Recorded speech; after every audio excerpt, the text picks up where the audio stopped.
dihebohkan dengan berita tentang virus corona. Virus ini sudah menyerang ratusan orang di 16 negara.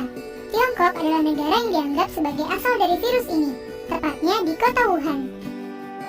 Ada beberapa gejala yang dialami seseorang saat terkena virus corona, yaitu demam dan suhu tubuh yang tinggi, batuk kering dan tidak berdahak, serta napas pendek atau kesulitan bernapas. Namun begitu, ada beberapa orang yang tidak menunjukkan gejala apapun, tapi ternyata terkena virus corona ini. Maka itu, kita harus selalu waspada dan tetap memperhatikan kesehatan kita. Nah, ada beberapa cara yang bisa kita lakukan untuk mencegah virus corona masuk ke tubuh kita. Pertama, rajinlah mencuci tangan, terutama sebelum dan setelah makan, serta setelah kembali dari luar rumah. Jangan lupa untuk mencuci tangan dengan sabun dan air yang mengalir sampai bersih. Kedua, gunakan masker jika bepergian keluar rumah, apalagi kalau teman-teman pergi ke tempat umum, seperti halte bis, stasiun kereta, atau bandara. Ketiga, tutupi hidung dan mulut saat bersin dengan menggunakan tisu atau lengan baju. Keempat, jika memungkinkan, jaga jarak dengan orang yang sedang mengalami flu, batuk, dan demam.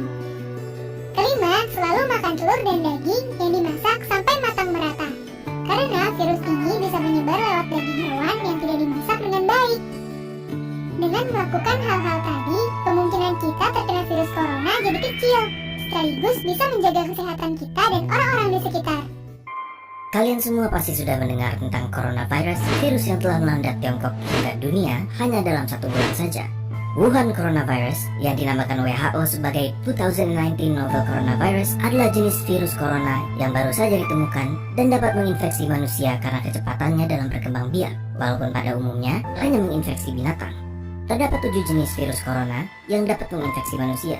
2 virus diantaranya adalah virus yang kita semua kenal beberapa tahun yang lalu, yaitu SARS coronavirus dan MERS coronavirus. Termasuk novel coronavirus yang baru ditemukan, mereka semua adalah sekeluarga virus yang biasanya menyerang sistem pernafasan. Keberadaan virus yang baru dan misterius ini menuai banyak pertanyaan, dan dengan video ini kami akan mencoba untuk menjawab sebisa mungkin untuk meredakan rasa penasaran dan kecemasan kalian. Jadi, apa sebenarnya yang dimaksud dengan sebutan 2019 novel coronavirus? Yang dimaksud dengan virus novel adalah virus yang tidak pernah diidentifikasi sebelumnya. Oleh karena itu, informasi mengenai virus ini masih sangat terbatas. Virus ini pertama diidentifikasi di kota Wuhan, Tiongkok pada Desember 2019 dan dicurigai dimulai dari sejenis kelelawar, Chinese Rufous Horseshoe Bat, yang dijual di sebuah pasar seafood dan binatang hidup yang besar. Selain dapat berpindah dari binatang ke manusia, dapat juga ditularkan dari manusia ke manusia. Hingga saat penulisan kami pada 29 Januari 2020, ditemukan 6.095 kasus positif coronavirus, 9.239 kasus suspek coronavirus, dan 133 orang yang meninggal dengan tingkat kematian sekitar 2,2%, jauh lebih rendah dari SARS atau MERS. Kasus virus corona sudah ditemukan di hampir semua provinsi di Cina dan di banyak negara lain. Di Indonesia sendiri, sudah ada beberapa kasus yang dicurigai infeksi virus corona, namun beberapa menunjukkan hasil lab negatif dan yang lainnya masih dalam pemeriksaan. Tetapi, hal ini tidak menutup kemungkinan bahwa sudah ada infeksi virus corona yang belum terdeteksi di Indonesia. Kenapa? Karena gejala biasanya muncul 2 hari sampai dengan 2 minggu dari paparan, dan orang yang terpapar dapat menyebarkan virus ini walaupun belum timbul gejala. Memangnya apa sih gejala dari infeksi virus corona yang baru ini? Virus corona dapat menginfeksi saluran pernafasan atas. Jika menginfeksi saluran pernafasan atas, gejala pada umumnya tampil seperti batuk pilek biasa dengan demam ringan yang akan sembuh dalam beberapa hari. Tetapi pada orang dengan sistem imun yang lemah, virus corona dapat menginfeksi saluran pernafasan bawah dan menyebabkan gejala lebih buruk seperti demam tinggi dan sesak nafas. Hingga sekarang, vaksin untuk penyakit ini belum ditemukan. Selain itu, tidak ada pengobatan khusus untuk membunuh atau mematikan virus corona, namun pada sebagian besar kasus, infeksi akan mereda dengan sendirinya dan gejala akan hilang, atau dengan kata lain, self-limiting, seperti batuk flu biasa, dan pasien hanya perlu obat-obatan untuk meringankan gejala. Contohnya, obat penurun panas atau antipiretik untuk demam, dan obat untuk meredakan batuk pilek. Lalu, bagaimana cara untuk mencegah penyebaran virus ini?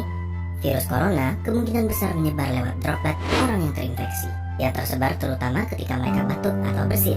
Oleh karena itu, jika Anda atau seseorang di dekat Anda memiliki gejala batuk pilek, demam, atau sesak nafas, terutama jika mereka baru datang dari Cina dalam 2 minggu terakhir, kalian bisa menggunakan masker surgical dan ganti sesuai kebutuhan, sekitar 3-4 kali sehari.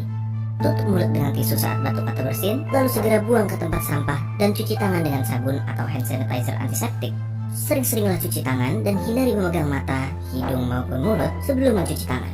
Center for Disease Control and Prevention atau CDC menghimbau untuk menghindari perjalanan ke Cina jika tidak perlu.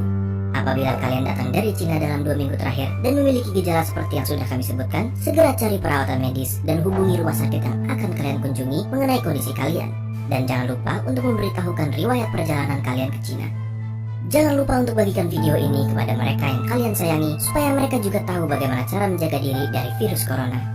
Jika masih ada pertanyaan kalian yang belum terjawab, kalian boleh langsung mengunjungi situs WHO, CDC, dan situs-situs yang kepada petugas kesehatan terdekat. Kalian juga bisa tulis di kolom komentar dan akan kami jawab semampu kami sebaik mungkin. Kalau kalian ingin memulai diskusi, jangan lupa bahwa kami sangat menghargai diskusi yang baik dan teratur. Sampai jumpa di video berikutnya dan tetap jaga keamanan kalian. Stay safe teman-teman.